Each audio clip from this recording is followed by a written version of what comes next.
Hello! In this video I'm going to show you how I made this Steve from Minecraft puppet out of paper.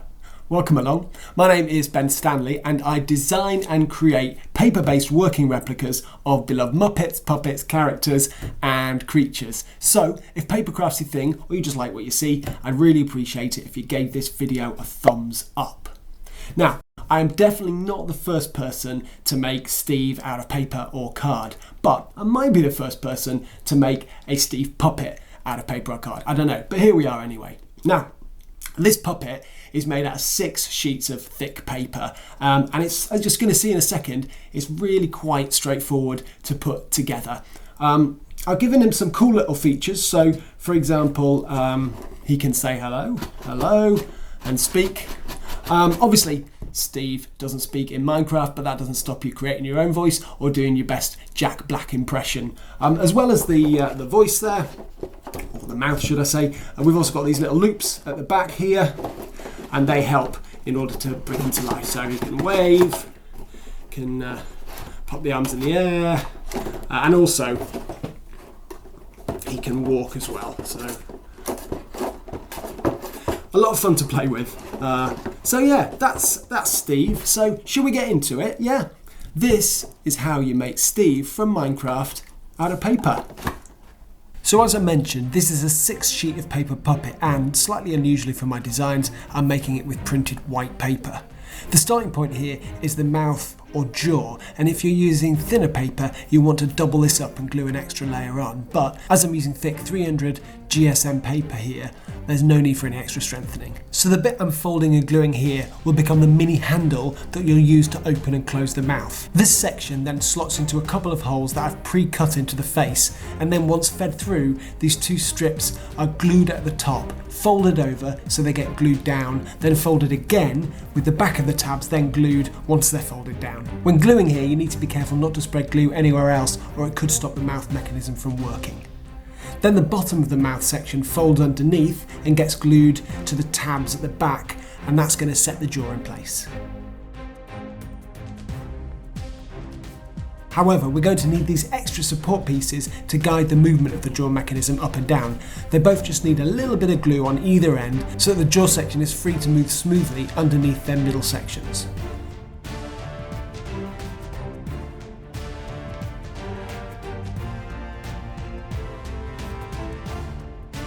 Hopefully you can see it clearly here, and this is how the mechanism will work.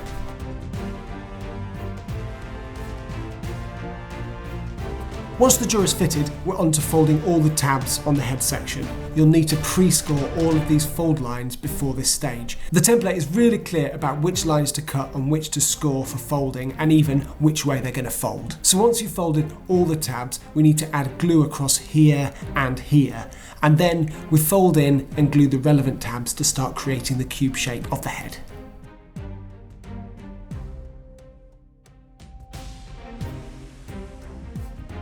What I'm showing you here is the hand position for opening and closing the mouth. You can see my little finger is going to be raised, so it pushes against the top of the head on the inside, which is really important for getting traction, and then the thumb and either index or middle finger will move the mini handle up and down. Next up, we're constructing one of the arms, and I'm going to show you where all the folds are, which again have been pre-scored following the lines on the template I created. We're effectively just making a cuboid, but you can see that there are these extra loops added into the design, which, as I mentioned at the top of the video, will help you to move his arms up and down and help bring him to life.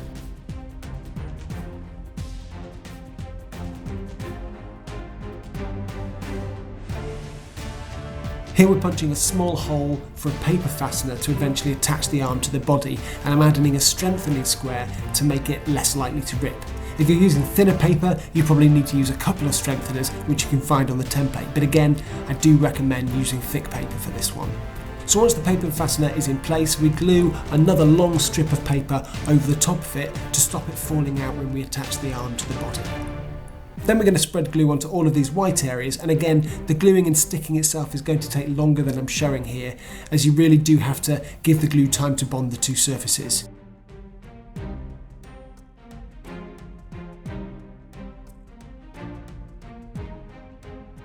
You might also want to insert a ruler inside the cuboid shape before you glue down the ends so that you can apply equal pressure from outside and inside to help the glue bonding process.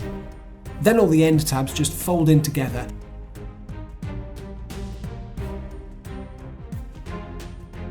And at the top we additionally need to glue these loop sections together.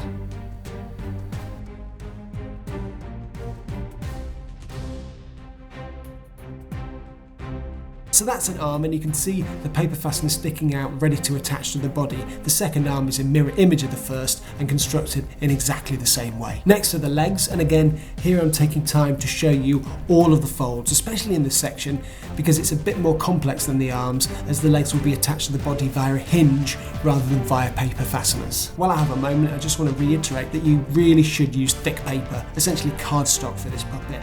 Ideally 300 GSM, although you might get away with something like 220. For comparison, printer paper is usually 80 GSM. So this is the first section to glue. It's going to fold over, and then this small tab will fold back on itself again. Then you need to glue the second mini tab before turning it over and gluing all these white sections.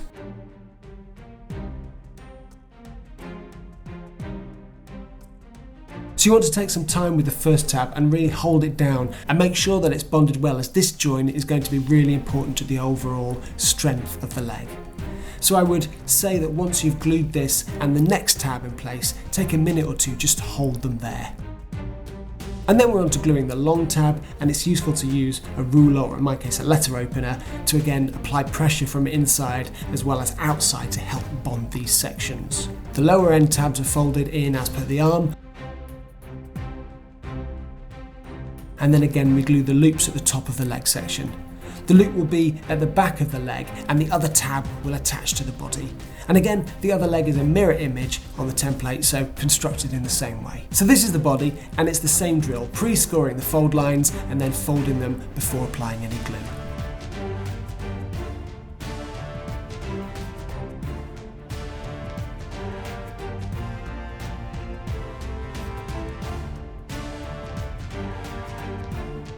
We have more paper strengtheners where the paper fasteners are going to be pushed through, and for the arms we want to make sure that the holes are a little bigger to allow the paper fasteners to be able to spin to give the arms freedom to swing around. So then the paper fasteners attached to the arms are pushed through the hole and fastened on the back on both sides. For the fastener that will attach the head to the body, we'll need a much bigger piece glued over it to make sure that the paper fastener isn't going to fall out when we attach the head section later.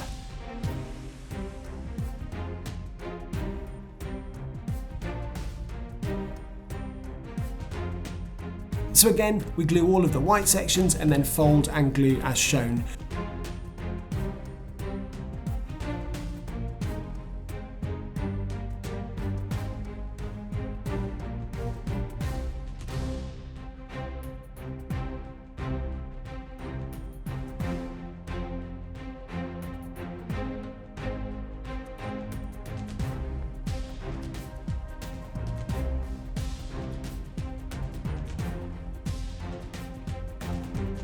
The top tabs should bond together quite well, but again for the long tab it's going to be useful to use a ruler or some such to get that bonding pressure from both sides. And you can see the body start to take shape.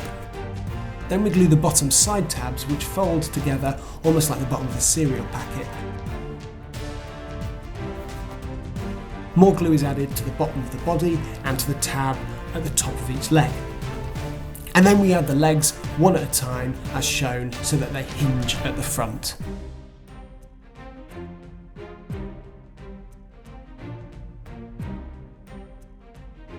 Then we're going to add the bottom section of the head to the top of the body via the paper fastener, and as you'll see, that also has a strengthener over the paper fastener hole. And then we're going to attach the head, having glued up the tabs, and again, it's going to take quite a while for these two sections to fully bond together, but once done, that's it.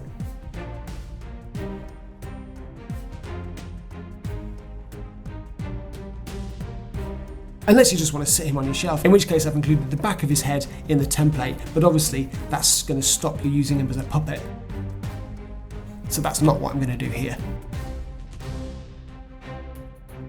And that is your Steve. So there you have it, a Steve from Minecraft puppet made out of paper. I hope you enjoyed it and that you give it a go. It's definitely one of the simpler puppets I've put together. So if you do try it, let me know how you get on in the comments. Until next time, bye bye.